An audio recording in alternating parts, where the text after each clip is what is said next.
কেউ আমারে বিশ্বাস করাতে পারবে না স্রষ্টার অস্তিত্ব। লোকেরা বলল একজন পারবে। নাস্তিক বলে কি নাম? কয় ওই লোকের নাম হলো নু'মান ইবনু সাবিত, আমাদের ইমাম আবু হানিফা। সুবহানাল্লাহ। উনি তোমারে বুঝাতে পারবে আল্লাহ যে আছে। নাস্তিক বলে কই তোদের নু'মান নিয়ে আয়। ডেট দেয়া হলো আগামীকাল জুমার নামাজের পরে তার সাথে তর্ক হবে। নাস্তিক আল্লাহর বিপক্ষে, ইমামে আবু হানিফা আল্লাহর পক্ষে, ঠিক কিনা? জুমার পরে হাজার হাজার মানুষ। নাস্তিক আসছে, শুধু আসে নাই ইমাম আবু হানিফা। কে আসে নাই? জোরে বলেন, কে আসে নাই? ইমাম আবু হানিফা আসেনি। 1 ঘন্টা দেরি। 1 ঘন্টা দেরি করে আসার পরে নাস্তিক রেগে মেগে বলে, কোন লোকের সাথে তর্কের জন্য এসেছো? এই লোকের তো কোনো সময় জ্ঞান নাই। যার সময় জ্ঞান নাই এর সাথে কিসের তর্ক? সাইয়েদনা ইমাম আবু হানিফা বলে, ইনদি উযর, আই হ্যাভ এক্সকিউজ, আমার উযর আছে। কি উযর? কি উযর আপনার? দেরি করলেন কেন?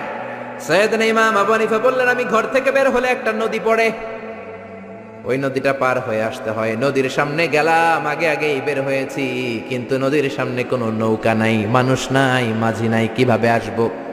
তাকিয়ে দেখলাম বিশাল বড় একটা গাছ। হঠাৎ করে দেখলাম এমনি এমনি গাছটা 2 ভাগ হলো। হঠাৎ করে এমনি এমনি গাছের ভেতর থেকে তক্তা বের হলো। এমনি এমনি তক্তাগুলো জোড়া লেগে নৌকা হলো। এমনি এমনি নৌকাটা আমার সামনে চলে আসলো, কোনো মাঝি নাই।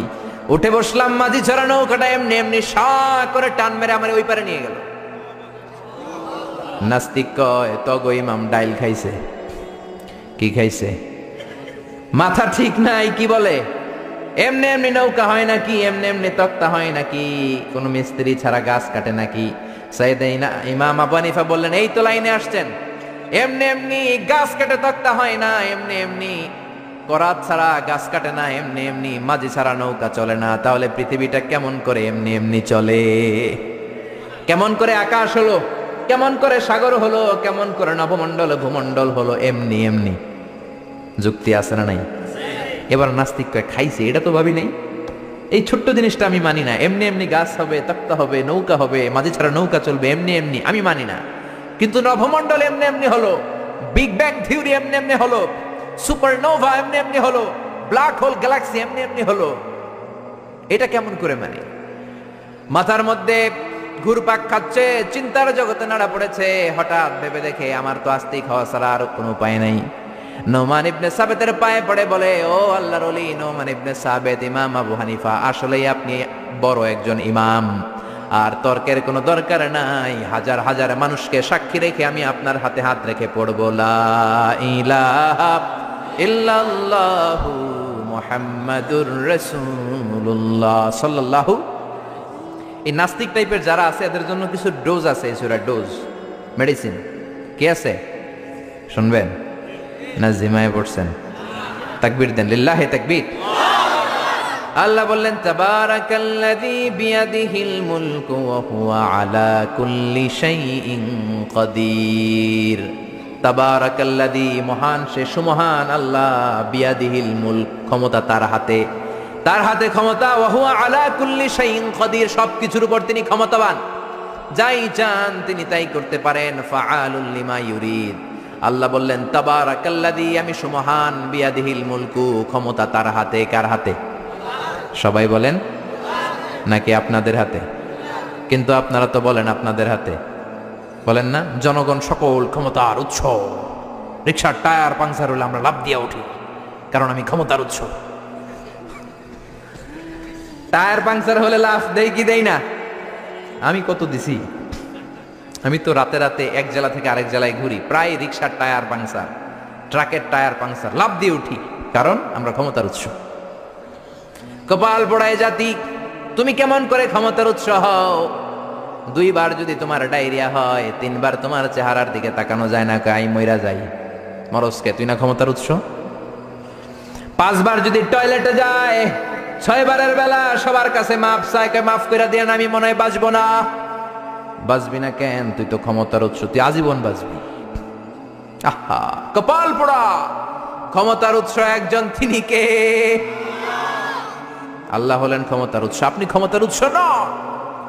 কেমন করে ক্ষমতার উৎস হবেন? পেছন থেকে কেউ যদি বলে, হুজুর সাপ, একটা অজগর সাপ পাওয়া যাবে আপনাদের কাউরে?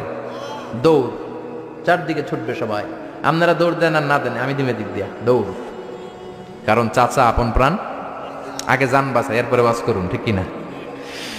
তো এই হলো আমাদের দশা। আল্লাহ বললেন ওয়া খুলিকাল ইনসানু দাঈফা, ও গোলাম তোমাদেরকে একেবারে দুর্বল করে আমি বানিয়েছি, কিচ্ছু নাই তোমার। কুত্তা এম করে কামড়াইলে আমরা কুত্তারে কামড়াইতেও পারি না, পারি? কুত্তায় কামড়ায় আমি চাইয়া থাকি আর কাঁদি, ঠিক কিনা? বললা আমারে কামড় দিয়া দেয় দৌড়, ধরতেও পারি না, পারি? খালি কাঁদি আর কাঁদি। সবারে আল্লাহ নিজেকে সেভ করার জন্য অনেক কিছু দিলেন, আমগো কিচ্ছু নাই। আমরা দুর্বলের ঘরের দুর্বল। আল্লাহ বললেন দুর্বলের ঘরের দুর্বল হয়ে কেমন করে সাহস করিস যে তোরা ক্ষমতার উৎস? কশিন কালেও তোমরা ক্ষমতার উৎস হতে পারো না। ক্ষমতার উৎস কে? এজন্য আল্লাহ বললেন তাবারাকাল্লাযী বিয়াদিহিল মুলকু ওয়া হুয়া আলা কুল্লি শাইইন কাদির। সুমহান সেই সত্তা, সব ক্ষমতা তার হাতে। কার হাতে? নাকি আপনাদের হাতে? এটা রাষ্ট্রীয় কুফরি। জনগণ সকল ক্ষমতার উৎস, এটা রাষ্ট্রীয় কুফরি। রাষ্ট্র থেকেও অনেক কুফরি আমাদেরকে শেখানো হয়, এগুলো আমরা শিখবো না, ঠিক কি না? ক্ষমতার মালিক হলেন আল্লাহ। আমাদের ক্ষমতা নকল ক্ষমতা, আসল ক্ষমতা কার? আমাদের কোনো ক্ষমতা নাই। আমাদের ক্ষমতা ক্ষণস্থায়ী, চিরস্থায়ী ক্ষমতার মালিক কে? যখন ভূমিকম্প হয় দেখবেন কিরকম দৌড় দেয়। মহাসমাবেশে ককটেল বোমা বিস্ফোরণ হলে দেখবেন খালেদা জিয়ারে থুইয়া সবাই দৌড়, শেখ হাসিনারে থুইয়া সবাই দৌড়, এরশাদ রে থুইয়া সবাই দৌড়, ঠিক কিনা? স্লোগান দেয় আমার প্রাণের নেতা, প্রাণের নেত্রী, জীবন দিয়ে দিব, বোমা ফাটলে দেয় দৌড়, ঠিক কিনা? দৌড় দেয় কারণ হচ্ছে তোমার কোনো ক্ষমতা নাই, তুমি দুর্বল, দুর্বলের ঘরের দুর্বল তুমি। রাত ৩টার দিকে যখন ভূমিকম্প হয় লোকজন বাড়ি থুইয়া দেয় দৌড়, সব ভাড়াটিয়া গুলো দেয় দৌড়, শুধু বাড়িওয়ালারা মনে হয় দৌড় দেয় না, নাকি বাড়িওয়ালারাও দেয়? বিল্ডিং এর মায়া আর থাকে না, ভাড়াটিয়াও দৌড়, বাড়িওয়ালাও দৌড়, প্রধান শিক্ষক দৌড়। শুধু র্যাবের প্রধান যিনি আছে ওনার তো অনেক সাহস, উনি শুধু দৌড়টা দেয় না, উনি আগে দেয়। প্রেসিডেন্ট দেয় দৌড়, শুধু এদেশের সবচেয়ে বড় ক্ষমতাধর নারী 17 কোটি মানুষের প্রধানমন্ত্রী শেখ হাসিনা দৌড় দেয় না? আগে দেয়। আমি কই নাই কিন্তু, আমনে কইছেন। উনিও দৌড়, কারণ বাঁচতে হবে তো, বাঁচার জন্য দেয় দৌড়। অসহায় আমরা, কোন ক্ষমতা আমার হাতে নাই। ক্ষমতা কার হাতে? 2004 সালে বরিশালে গেলাম বাসে করে, ফিরে আসছি লঞ্চে করে। সদরঘাটে পৌঁছতে আর 1-1.5 ঘন্টা বাকি। শুরু হলো তুফান, লঞ্চ ডুবে যাবে। সাগরের মধ্যে লঞ্চ ডুবে যাবে, লঞ্চের ভেতরে চিৎকার। ওই দিন লঞ্চের শুধু মুসলমানেরা আল্লাহরে ডাকে নাই, হিন্দুগুলাও জিকির করছে কার? সারেং বলল জানলা খুলে দেন, পর্দা নামায় দেন, বাতাস পাসিং হইলে হয়তো লঞ্চ বেঁচে যাবে। ওই দিন চিনলাম আল্লাহ কারে কয়। আল্লাহ কেসো কাতে, আল্লাহর জিকির করতে করতে চাপা ফুলাই ফেলাইছি আমি। আহা, সবার মুখে চিৎকার, বাঁচাও। আমি কইলাম কে বাঁচাইব? হুজুর আমনে। দাঁড়িয়ে দেখছে তো, হুজুর আমনে বাঁচাইবেন। আমি কইলাম তাইলে আমারে বাঁচাইব কে? কয় আল্লাহ। আসলে বিপদে বললে বাঁচাতে পারে একজন, তিনি কে? এগুলো বাস্তব কথা। কক্সবাজারে যাবেন, 8 নম্বর 9 নম্বর সতর্ক সংকেত, তুফান। তখন দেখবেন শুধু মুসলমানেরাই ডাকে না, ওখানে গৌতম বুদ্ধের মুরিদ আছে কিছু, ওগুলো জিকির করে কার? কয় লা ইলাহা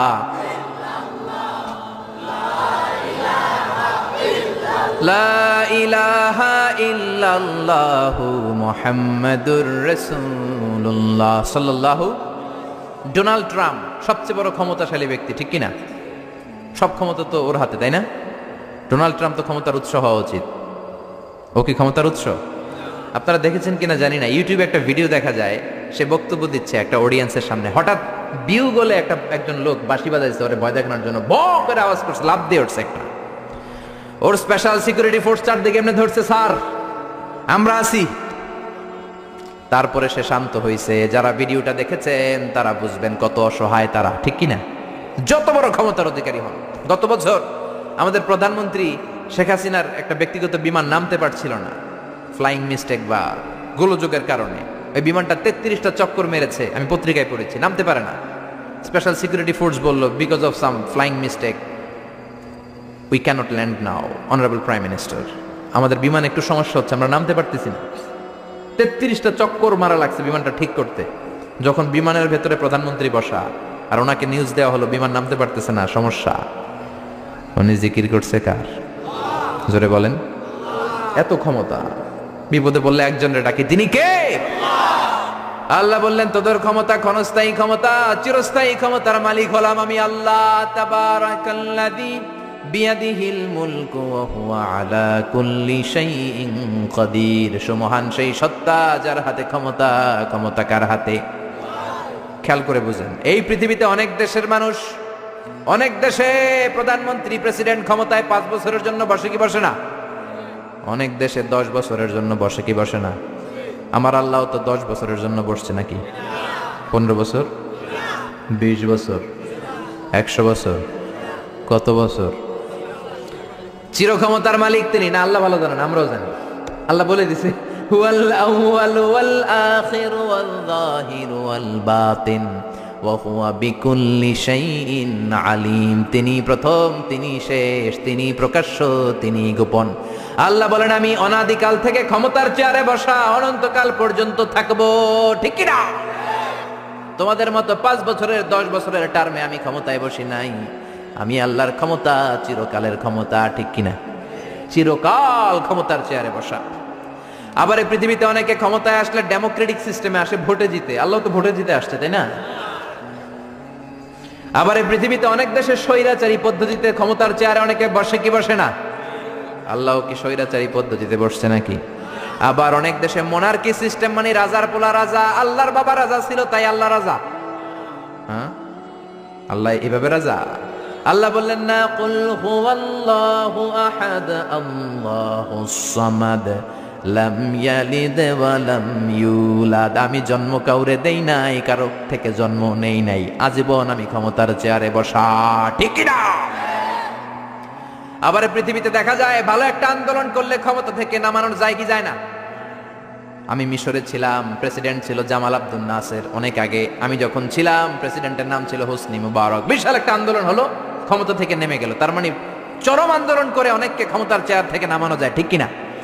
অথবা গণ অভ্যুত্থান করে নামানো যায়। আমরা সবাই মিলে একটা আন্দোলন করেই তো আল্লাহর নামায় দিতে পারবো, তাই না? পারবো? আমরা সবাই যদি আন্দোলন করি, আমাদের সাথে যদি যোগ দেয় জিনের দলেরা জিন, ফেরেশতারাও যদি কয় আমরাও আছি আপনাকে দলে, আল্লাহরে আর আমরা ক্ষমতায় দেখতে চাই না, ওনারা তো নামানো যাবে? যাবে? সবাই মিলেও ওনারা নামানো যাবে? আল্লাহ বলেন, আন্নাকুম গায়রু মুজিজিল্লাহ। ও গোলাম, গোলামের ঘরের গোলাম, তোরা আমার গোলাম, আমরা কি? আরো জোরে বলেন। বিশ্বনবী নিজের পরিচয় দিতেন, আল্লাহ আমরা আপনার গোলাম, গোলামের ঘরের গোলাম, বান্দির ঘরের গোলাম। নিজের সবসময় গোলাম বলবেন। কার গোলাম? আল্লাহ বললেন, ও গোলামের দল, গোলামের বাচ্চা, আন্নাকুম গায়রু মুজিজিল্লাহ, খবরদার সবাই মিলে তোরা আন্দোলন করলে আমার এক শিকি ক্ষমতাও তোরা কমাতে পারবি? এজন্য আল্লাহ বললেন, তাবারাকাল্লাযী বিয়াদিহিল মুলকু ওয়া হুয়া আলা কুল্লি শাইইন কাদির। সুমহান সেই সত্তা যার হাতে সব ক্ষমতা, তিনি সব পারেন। খেয়াল করে বুঝবেন, আবার পৃথিবীতে অনেক দেশের ক্ষমতার চেয়ারে যারা বসা, অনেক বয়স হয়ে যাওয়ার কারণে স্বেচ্ছায় অবসরে যায় কি যায় না? রিটায়ারমেন্ট আছে না নাই? বয়সের ভারে নুজ্জ হয়েছে, আর দায়িত্ব পালন করতে পারে না, অবসরে যায়। আল্লাহর তো অনেক বয়স হয়ে গেছে, এবার অবসরে যাওয়া দরকার। রিটায়ারমেন্টে যাবে না কিছুদিন পর? যাবে? যাবে? ওনার কোনো রিটায়ারমেন্ট নাই, উনি ক্লান্ত হয় না, শ্রান্ত হয় না, ঘুম ধরে না, ওনার তন্দ্রাও নাই। লা তাখুযুহু সিনাতুন ওয়ালা নাওম, আমার ঘুম নাই, আমার তন্দ্রা নাই।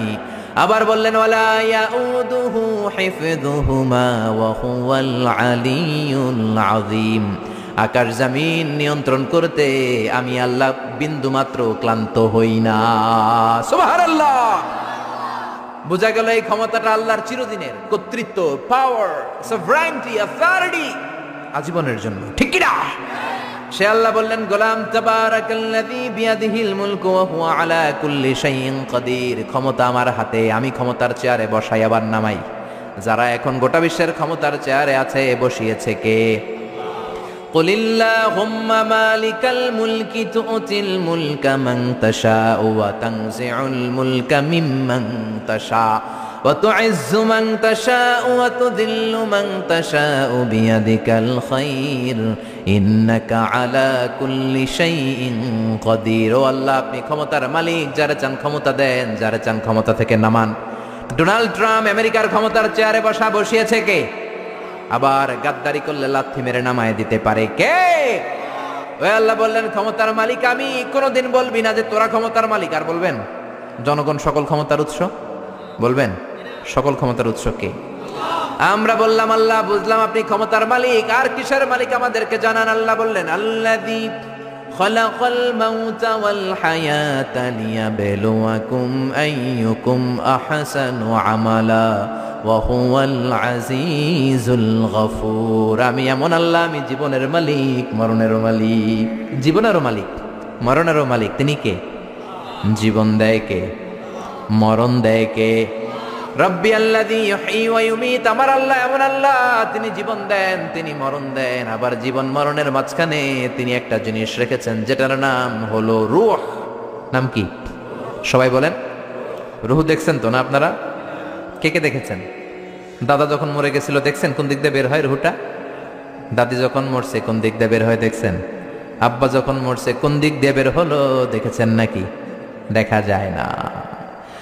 জীবন মরণের মাঝখানে আল্লাহ রুহু দিলেন। এই রুহু আছে। মিজানুর রহমান আজহারী হাত নাড়ায়, কোরআন তেলাওয়াত করে, হাসে, কাঁদে। আপনাদের ভেতর রুহু আছে, আপনারাও হাসেন, নড়েন, চড়েন। রুহুটা যখন বের হয়ে যাবে লাশ হয়ে আমরা পড়ে যাব, ঠিক কি না? রুহু যতদিন থাকে ততদিন দেহটা জিন্দা। রুহু যখন শূন্যে উড়াল দেয় দেহটা তখন হয় মুর্দা, ঠিক কি না? আল্লাহ বললেন দুইটার মাঝখানে আমি রুহু রাখলাম। মক্কার কুরাইশরা জিজ্ঞেস করল, আব্দুল্লাহর বেটা মুহাম্মদ, রুহু কারে বলে? তুমি দাবি করেছো তুমি নাকি নবী। তুমি যদি নবী হও রুহু কারে বলে বলো। বিশ্ব নবী বলেন না, আকাশের দিকে তাকান, কারণ আমার নবী নিজ থেকে কিছু বলতেন না। গ্রিন সিগন্যালের অপেক্ষায় আছেন, উপর থেকে যদি ওহী আসে বিশ্ব নবী উত্তর দিবেন। আল্লাহ বললেন কুলির রূহু মিন আমরি রাব্বি ওয়া মা উতিতুম মিনাল ইলমি ইল্লা কলিলা। ও নবী আপনি বলে দেন রুহুটা আমার আদেশ। রুহুটা কার আদেশ? কথা বলেন, রুহুটা কার আদেশ? আল্লাহর আদেশে ঢুকে আল্লাহর আদেশে বের হয়। আল্লাহ ছাড়া এই ব্যাপারে কেউ জানে না, ঠিক কি না? আল্লাহ বললেন ওমা উতিতুম মিনাল ইলমি ইল্লা কলিলা। তোমাদের জ্ঞান একেবারে কম। কলিল, কলিল মানে অল্প। সবাই বলেন কলিল মানে কি? অল্প তোমাদের জ্ঞান। এই কলিলের ব্যাখ্যা কি? সাইয়েদনা মুসা আলাইহিস সালাম সাইয়েদনা খিজির আলাইহিস সালামের সাথে সাগরের মধ্যে ভ্রমণ করে নৌকা দিয়ে, নৌকার মধ্যে এসে বসেছে চড়ুই পাখি। চড়ুই পাখি ঠোঁট দিয়ে সাগর থেকে পানি খায়। পানি খাওয়ার কারণে ঠোঁটের মধ্যে পানি লেগে যায়। খিজির আলাইহিস সালাম বললেন, ও মুসা, পানি খাওয়ার কারণে চড়ুই পাখির ঠোঁটের মধ্যে যতটুকু পানি লেগেছে এই পানিটা গোটা বিশ্বের সব মানুষের জ্ঞান, আর সাগরের সব পানি জলরাশিগুলো হলো আমার আল্লাহর জ্ঞান। কালিল, অল্প জ্ঞান। আল্লাহ বললেন খবরদার রুহুর পিছনে দৌড়াবি না, রুহুর পিছনে ছুটবি না। ছুটে কোনো লাভ নাই। রুহু কোন দিক দিয়ে ঢুকে কোন দিক দিয়ে বের হয় কেউ জানে না, একজন ছাড়া, তিনি কে? আপনি আজীবন রুহুর পিছনে দৌড়াইয়াও রুহু বের করতে পারবেন? কারণ রুহু ঢুকে কার অর্ডারে, বের হয় কার অর্ডারে? ইউনাইটেড স্টেটস অফ আমেরিকার এক মেডিকেল টিমের প্রধান বলল, আমি রুহু বের করে ছাড়ুম। কি বের করে ছাড়ুম? জোরে বলেন। আমি রুহু বের করে ছাড়বো, এটার মাধ্যমে আমি নোবেল প্রাইজ পাবো। I will be the Nobel laureate. রুহু বের করার মাধ্যমে আমি নোবেল প্রাইজ পাবো। সবাই কয় কেমনে পাবেন? সে বলল, চল আমার সাথে মুমূর্ষু রোগী নিয়ে আয় কয়েকটা।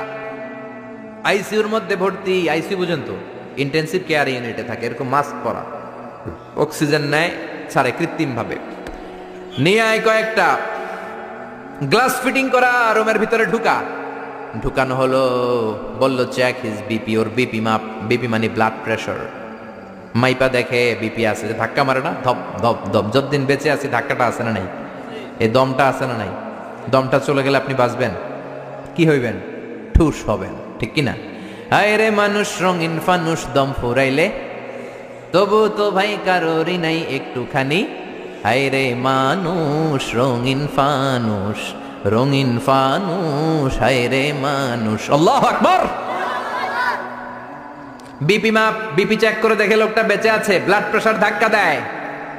চেক হিজ ওয়েট, ওজন মাপ। এবার ওজন মেপে দেখে ওজন হলো 80 কেজি। জোরে বলেন কয় কেজি? 80 কেজি। এবার বলে মুমূর্ষু রোগীটার মুখ থেকে অক্সিজেনের চেম্বার খুলে নে, মাস্ক খুলে নে। ডাক্তাররা বলল অক্সিজেন খুলে নিলে তো মারা যাবে। মেডিকেল সায়েন্টিস্ট, মেডিকেল টিমের প্রধান বলে মারা যাক, সমস্যা নাই, খুলে ফেল। মাস্ক খুলে ফেললো, অক্সিজেন নাই। লোকটার ছটফটানি বেড়ে গেল। ছটফট ছটফট করতে করতে লোকটা বিদায় নিল, মরে গেছে। এবার ডাক্তার বলে বের কর, চেক হিজ বিপি, বিপি মাপ, পালস মাপ। দেখে পালস নাই, মরে গেলে পালস থাকে, বিপি থাকে না, কিন্তু ওজন থাকে কি থাকে না? ওজন থাকে। কয়বারে ওজন মাপ? মরার আগে লোকটার ওজন ছিল কয় কেজি? জোরে বলেন। এবার ওজন মাপ, ওজন স্কেলের মধ্যে শোয়ানোর পরে ওজন দেখা যাচ্ছে মরার আগে ছিল 80 কেজি, মরার পর এখন হয়ে গেছে 78 কেজি। কমছে কয় কেজি? কয় পাইছি?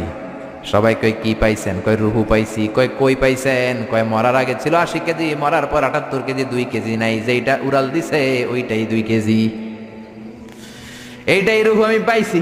কিন্তু বিজ্ঞানের নিয়ম হচ্ছে যে কোনো একটা এক্সপেরিমেন্ট থেকে আপনি ফাইনাল জাজমেন্ট দিতে পারবেন না, আপনাকে আরো নমুনা সংগ্রহ করতে হবে। আরো মুমূর্ষু রোগী আনা হলো ইন্টেনসিভ কেয়ার ইউনিট থেকে, গ্লাস ফিটিং করা রুমের ভেতরে ঢুকানো হলো। চেক দা বিপি, বিপি মাপ, ব্লাড প্রেশার, ওকে। ওয়েট, ওজন কত? এটার এই লোকের ওজন 70 কেজি। সবাই বলবেন কয় কেজি? এবার ওই লোকটার মাস্ক খুলে ফেলা হলো, অক্সিজেন মাস্ক। এই লোকটাও ছটফট ছটফট করে, ছটফটানি দিয়ে এই লোকটাও মরে যায়। এবার বলে বিপি মাপ। মরা লোকের বিপি আছে? নাই, কিন্তু ওজন আছে না নাই? ওজন স্কেলে শোয়ানো হলো। এই লোকটার মরার আগে ওজন ছিল কয় কেজি? এবার ওজন দিয়ে দেখে লোকটার ওজন হয়ে গেছে মরার পরে 71 কেজি। এবার যাবি কই? 1 কেজি মিলাবি কি দিয়া? মরার আগে বলছে, আগেরটার ক্ষেত্রে বলছে 2 কেজি কম, আগে ছিল 80 এখন 78, যেটা উড়াল দিছে ওইটাই রুহু, এবার বাড়ছে 1 কেজি। কই যাবে? আল্লাহ বলেন কিয়ামত পর্যন্ত বিপি মাপতে পারবি, ওজন মাপতে পারবি, অনেক খেলা দেখাতে পারবি, মাগার রুহু খুঁজে পাবি না। ঠিক কি না? কারণ আমা উতিতুম মিনাল ইলমি ইল্লা কালিলা, তোমাদের জ্ঞান আমি যতটুকু দিয়েছি একেবারেই কম। মরে গেলে এক একজনের এক এক অবস্থা হয়। কারোর শরীর জমাট বেঁধে যায়, ওজন বেড়ে যায়, কারোটা ফেসফেসে হয়ে যায়, গ্যাস বের হয়ে যায়, পাতলা হয়ে যায়। ওজন কম বেশি দিয়ে রুহু ধরা যাবে। এজন্য আল্লাহ বললেন আল্লাযী খালাকাল মাউতা ওয়াল হায়াতা লিয়াবলুয়াকুম আইয়ুকুম আহসানু আমালা ওয়া হুয়াল আজিজুল গফুর। আমি জীবন বানালাম, মরণ বানালাম। আমরা বললাম আল্লাহ জীবন মরণের এই খেলায় নেমে আপনার কি লাভ বলেন তো? আমরা জীবন পাবো, মরণ পাবো, আপনার কি লাভ? তাই না? আল্লাহ বললেন লাভ হলো লিয়াবলুয়াকুম আইয়ুকুম আহসানু আমালা, আমি দেখতে চাই তোমরা কেমন করে ভালো আমল করো। কে কে ভালো আমল করো তোমাদেরকে পরীক্ষা করতে চাই। পুরো দুনিয়াটাই পরীক্ষা, ঠিক কিনা? আমরা এখন আছি পরীক্ষার হলে। আমরা কোথায়? জোরে বলেন, আমরা কোথায়? যারা ধনী আল্লাহ তার ধন দিয়ে পরীক্ষা করে সে শুকরগুজার হয় কিনা। যারা গরিব তাদেরকে আল্লাহ দরিদ্র বানিয়ে পরীক্ষা করে আল্লাহর শুকর করে কিনা। যে ছেলে হলো আল্লাহ ছেলে বানিয়ে পরীক্ষা করে, যে মেয়ে হলো তারে মেয়ে বানিয়ে পরীক্ষা করে কে? আমরা বললাম আল্লাহ বুঝলাম আপনি ক্ষমতার মালিক, জীবন মরণের মালিক, আর কি করেন আপনি বলেন? আল্লাহ বললেন আল্লাযী খালাকা সাবআ সামাওয়াতিন তিবাকা মা তারা ফি খালকির রহমানি মিন তাফাউত। আল্লাহ বললেন আকাশের দিকে তাকিয়ে দেখ, পুরো আকাশটারে 7টা স্তরে বিন্যস্ত করেছে কে? আকাশ কয়টা বলেন তো? সবাই বলেন। আপনাদের ঘুমে ধরেছে? অনেক রাত হয়ে গেছে, কিন্তু দোয়া করে শেষ করা যায়, তাই না? আরেকটু, আরো কয়েক মিনিট শুনবেন? হ্যাঁ, তাহলে তাকবীর বলেন, পড়েন লিল্লাহি তাকবীর। আকাশ কয়টা? আর জোরে কয়টা? একটার চেয়ে আরেকটা বড়। আমরা যেটা দেখি মহাশূন্য, এটা আকাশ না, এটার উপরে আকাশ। এটা প্রথম আকাশের মহাশূন্য, তারপর প্রথম আকাশ, তারপরে দ্বিতীয় আকাশের মহাশূন্য, দ্বিতীয় আকাশ, একটার চেয়ে আরেকটা বড়। বিশ্বনবী বললেন তোমার হাতের আংটি যদি মরুভূমিতে ফেলে দাও, মরুভূমির তুলনায় তোমার আংটি যত ছোট, আল্লাহর দ্বিতীয় আকাশের তুলনায় আল্লাহর প্রথম আকাশটা ঠিক তত ছোট। ওইটার চেয়ে 3 নাম্বারটা বড়, 4 নাম্বারটা আরো বড়, অনেক বড়। আল্লাহ বলেন ওয়ালাকাদ যায়্যানাস সামাআদ দুনিয়া বিমাসাবিহা ওয়া জাআলনাহা রুজুমান লিশ-শায়াতিন। তোমাদের প্রথম আকাশটার মহাশূন্যটাকে আমি তারা দিয়ে সুশোভিত করেছি। তারা আছে না নাই?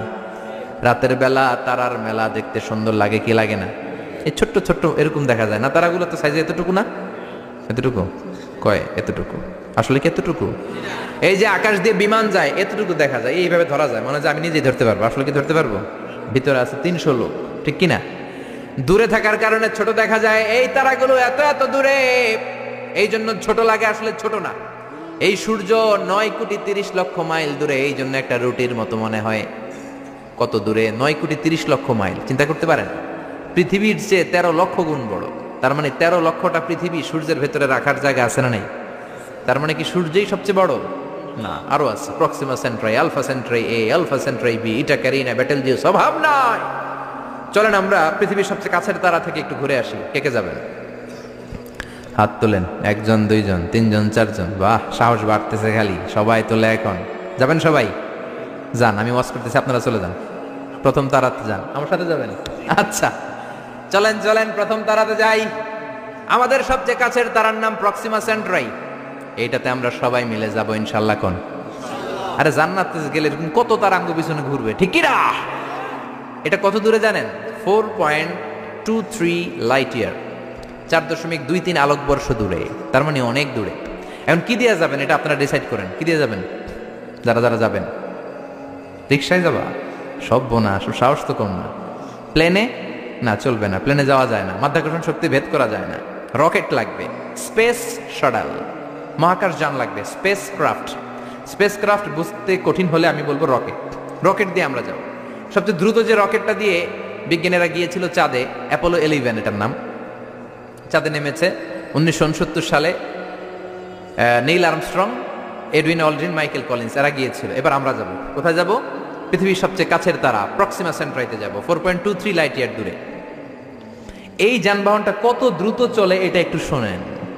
এই স্পেস শাটল অ্যাপোলো 11 এটা সেকেন্ডে চলে 11 কিলোমিটার বেগে, মিনিটে চলে 660 কিলোমিটার বেগে, ঘন্টায় চলে 39,000 কিলোমিটার বেগে। সুবহানাল্লাহ বাড়িতে যেয়ে বলবেন। একটা মহাকাশ যান 39,000 কিলোমিটার বেগে ছুটে, কেন ইমাজিন? এটা কি কল্পনা করা যায়? কল্পনা করা যায়? আমেরিকা বাংলাদেশ থেকে যত দূরে, অনেক দূর, ধরেন 10,000 কিলোমিটার দূর, ওই যানবাহনটা দিয়ে 1 ঘন্টায় 4 বার আমেরিকা যাওয়া যাবে। 4 বার, তার মানে কত স্পিডি! ঘন্টায় চলে 39,000 কিলোমিটার। ওইটা দিয়ে আমরা যাব পৃথিবীর সবচেয়ে কাছের তারার কাছে। যাবেন তো? খেয়াল করবেন, তারাটা দূরের তারা না, পৃথিবীর সবচেয়ে কাছের তারা, সূর্যের পরে সবচেয়ে কাছের যে তারাটা, ওইটাতে আমরা যাব, প্রক্সিমা সেন্ট্রাইতে। ওই যানবাহনটা দিয়ে, যেটা ঘন্টায় চলে 39,000 কিলোমিটার। কত হাজার কিলোমিটার? 39,000 কিলোমিটার যাবেন 1 ঘন্টায়। এত দ্রুত যানবাহন দিয়ে যাবেন, তারপরেও ওইখানে পৌঁছতে আপনার 1,15,000 বছর লেগে যাবে। যেটা ঘন্টায় চলে 39,000 কিলোমিটার বেগে, এটা দিয়ে যদি সবচেয়ে কাছের তারাটাতে আমরা ভিজিট করতে চাই, ঘুরতে যেতে চাই, আমাদের লেগে যাবে 1,15,000 বছর। তার মানে গ্রিক সভ্যতার সময়ও যদি কেউ ট্রাভেল শুরু করে, আজকে 2017 সালে পুরো ট্রাভেলের 4% কমপ্লিট হবে না। সুবহানাল্লাহ কইবেন না? এখন আমি যাব আর আপনারা যাবেন, আমরা শুরু করলাম। যারা যারা হাত তুলছেন, আর আমাকে আল্লাহ 1,15,000 বছর হায়াত দিয়ে দিল মনে করেন, আমরা যাওয়া শুরু করলাম। আর দুনিয়াতে যারা থাকবে মইরা সব ভূত, সব মরবে। আমার নাতি মরবে, পুতি মরবে, সুতি মরবে, দুতি মরবে, খুতি মরবে, সব মরবে। 6,000 জেনারেশন মরে যাবে, তারপরে ওইটাতে নামার সময় আমাদের হবে না।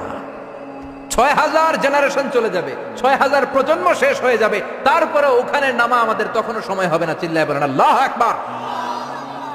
সে আল্লাহ বললেন, গোলাম লাকাদ যায়্যানা আস-সামাআদ দুনিয়া বিমাসাবিহা ওয়া জাআলনাহা রুজুমান লিশ-শায়াতিন। তোমাদের প্রথম আকাশটা এরকম অসংখ্য তারা দিয়ে আমি বিউটিফাই করে দিয়েছি। I have beautified the closer sky with light, candles and stars. তারা দিয়ে সুশোভিত করেছি। সবচেয়ে কাছের তারার যদি এই অবস্থা হয়, তাহলে পৃথিবী থেকে সবচেয়ে দূরের তারার কি অবস্থা হবে? এটা হচ্ছে আমাদের গ্যালাক্সি ট্রাভেল। আমাদের এক গ্যালাক্সি থেকে আরেক গ্যালাক্সিতে গেলে কত সময় লাগবে? এরকম লক্ষ লক্ষ গ্যালাক্সি মহাবিশ্বে আছে না নাই? এই সব খেলা প্রথম আকাশের খেলা, তারপরে প্রথম আকাশের মহাশূন্যের খেলা, তারপরে প্রথম আকাশ। আমেরিকার নাসার বিজ্ঞানীরা কিয়ামতের আগের দিন পর্যন্ত প্রথম আকাশের মহাশূন্যেরও কিনারা খুঁজে পাবে না, ঠিক কি না? প্রথম আকাশ তো অনেক দূরে, প্রথম আকাশ তো অনেক দূরে, প্রথম আকাশের মহাশূন্যের কোনো কুল কিনারা খুঁজে পাবে না, ঠিক কি না? এবার আল্লাহ বললেন, গোলাম দেখো আমার পাওয়ার কত। ওয়াসিররু কাওলাকুম আও ইজহারু বিহি ইন্নাহু আলিমুম বিযাতিস সুদূর। গোপনে বলো, প্রকাশ্যে বলো, কেউ না শুনলেও শুনে কে? জোরে বলেন, শুনে কে? লাইট অফ করে, দরজা বন্ধ করে, পর্দা নামিয়ে, জানলা বন্ধ করে রাতের বেলা পাপ করলেন। কেউ দেখে নাই, দেখলো কে?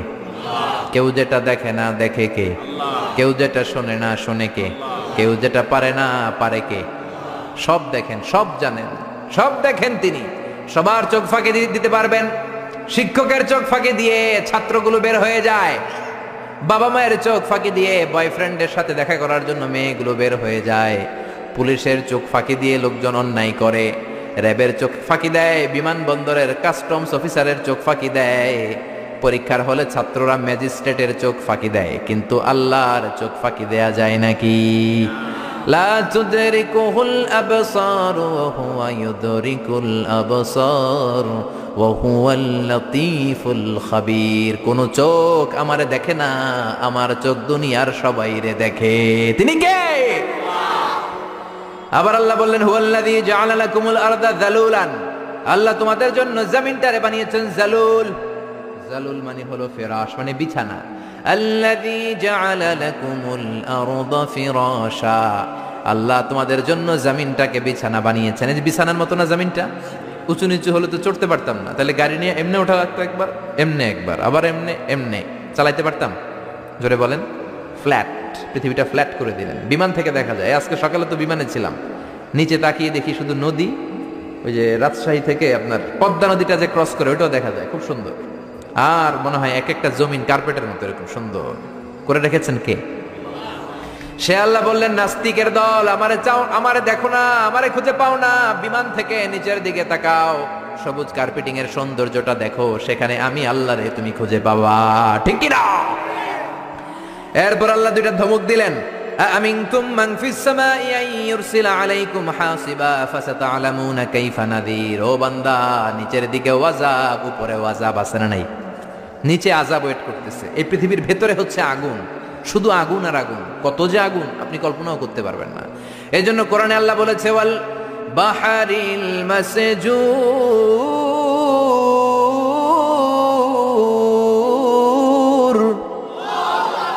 আমি আল্লাহ ফুটন্ত গরম টকবগে সাগরের পানির কসম খাই। সুবহানাল্লাহ। সাগরের পানি নাকি গরম, আমরা তো দেখি ঠান্ডা, কিন্তু আল্লাহ বলে না না, সাগরের পানির ভেতরে আগুন আছে না নেই? আছে না নেই? আগ্নেয়গিরির জ্বালামুখ যখন বার্স্ট করে, আগুনের লাভা বেরিয়ে আসে, এটা প্রমাণ করে পৃথিবীর ভেতরে আগুন আছে না নাই? আবার আমেরিকার বিজ্ঞানীরা গবেষণা শুরু করলো, কয়ে আগুন, সাগরের ভিতরে তো আগুন পাই না।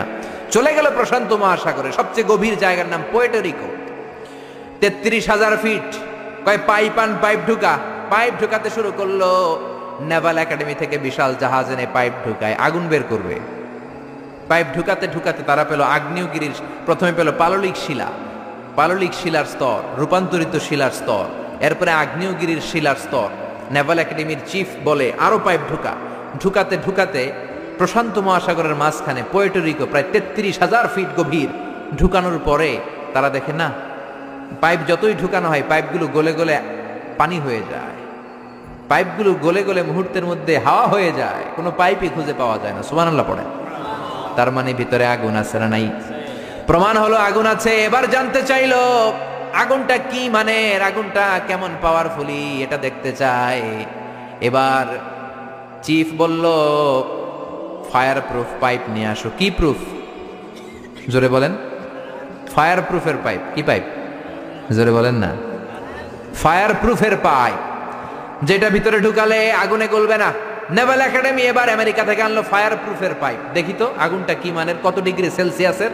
ঢুকা 33,000 ফিট শেষ, আরো ঢুকা, রূপান্তরিত শিলা, পাললিক শিলা, আগ্নেয়গিরির শিলা। এবার ঢুকাচ্ছে, যত পাইপ ঢুকায় ফায়ার প্রুফের পাইপ। ফায়ার প্রুফ চিনেন তো, আগুন ধরে না। বুলেট প্রুফ বুঝেন? প্রধানমন্ত্রী শেখ হাসিনার গাড়িতে গুলি করলে গুলি ঢুকবে না, ডোনাল্ড ট্রাম্পের গাড়িতে গুলি করলে গুলি ঢুকবে না, কারণ এটা বুলেট প্রুফ। ওই পাইপ যেটা এবার ঢুকালো এটা ফায়ার প্রুফ, আগুন ধরবে না। আগুনের মধ্যে পাইপটা সারাদিন রেখে দিল, পাইপের কিছু হবে না। ওই পাইপ যখন ঢুকাতে শুরু করলো, ঢুকাতে ঢুকাতে পাললিক শিলা, রূপান্তরিত শিলা, আগ্নেয়গিরির শিলা, এগুলো পার করার পরে যখন ভিতরে পাইপ ঢুকায়, দেখতে পেল ফায়ার প্রুফের পাইপগুলো গলে গলে আগুন হয়ে যায়, গলে গলে পানি হয়ে যাচ্ছে, হাওয়া হয়ে যাচ্ছে, ধোঁয়া হয়ে যাচ্ছে। চিল্লায় পড়েন আল্লাহু আকবার। তার মানে পৃথিবীর ভেতরে আগুন আছে না নাই? আল্লাহ বললেন গোলাম মনে করো না আমি তোমাদেরকে ধরতে পারবো না, মাটির নিচে আযাব আছে, উপরেও আযাব আছে না নাই। মাঝে মাঝে শিলাবৃষ্টি দেয় কে? শিলাবৃষ্টি দেয়, ফসলগুলো থাকে না, সব শেষ। অ্যাসিড রেইন, শিলাবৃষ্টি, উল্কা বৃষ্টি দিয়ে আল্লাহ শেষ করে দিতে পারেন, ঠিক কি না? এরপর আল্লাহ বললেন, গোলাম পাখির দিকে তাকাও। কোন দিকে তাকাবেন? যারা আল্লাহরে খুঁজে পায় না তাদেরকে বলবেন পাখির দিকে তাকাও। কোন দিকে তাকাও? আওয়ালাম ইয়ারা ইলাত তায়রি ফাওকাহুম সাফাতিন ওয়া ইয়াকবিদ মা ইউমসিকুহুন্না ইল্লার রহমান ইন্নাহু বিকুল্লি শাইইন বাসীর। নাস্তিকগুলো কি আমার পাখিগুলোর দিকে তাকায় না? সুবহানাল্লাহ। এই যে পাখিগুলো থাকে ফাওকাহুম সাফাতিন, পাখিগুলো কেমনে ডানা মেলে উড়ে বেড়ায়, এভাবে উড়ে না? দেখছেন? আবার নামার সময় ডানা গোটায়, ডানা ঝাপটায়, কেমন করে পাখিগুলো উড়ে। শূন্যের মধ্যে পাখিগুলো কেমন করে উড়ন্ত থাকে। এই পাখিগুলোরে শূন্যে ধরে রাখলো কে?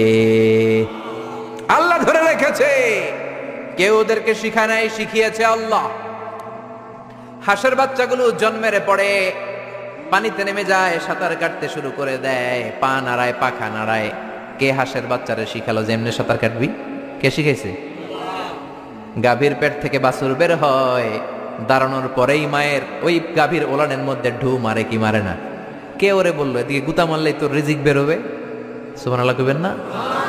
আল্লাহ বললেন পাখির দিকে তাকাও। আওয়ালাম ইয়ারাও ইলাত তায়র, কারণ পাখির মধ্যে নিদর্শন আছে না নাই? পাখি নিয়ে গবেষণা করলে পাখির রব আল্লাহরে খুঁজে পাওয়া যাবে, ঠিক কি না? এজন্য কোরআনের অনেক জায়গায় আল্লাহ পাখির কথা বললেন, ওয়া আরসালা আলাইহিম তায়রান আবাবিল। আবার কাবা ভাঙতে এলে পাঠাও আবাবিল। দাও খোদা দাও আমায় আবার উমার দরাজ দিল। সুবহানাল্লাহ বলেন। আবাবিল পাখি দিয়ে আল্লাহ আব্রাহারে শেষ করলেন, ঠিক কিনা?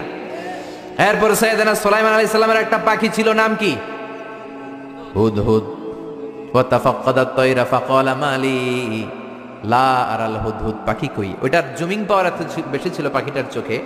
সাইয়েদনা সুলাইমানের সিংহাসনও চড়তো, পাখিটাও চড়তো। আর কত হাজার ফিট নিচে সুমিষ্ট পানি আছে, এত উপর থেকে ওটা দেখে দেখে বলে দিতে পারতো কোন। সুবহানাল্লাহ। আবার জান্নাতে যখন যাবেন আপনাদেরকে ভুনা পাখির গোশত খাওয়াবে কে? খাইবেন? খাইবেন না?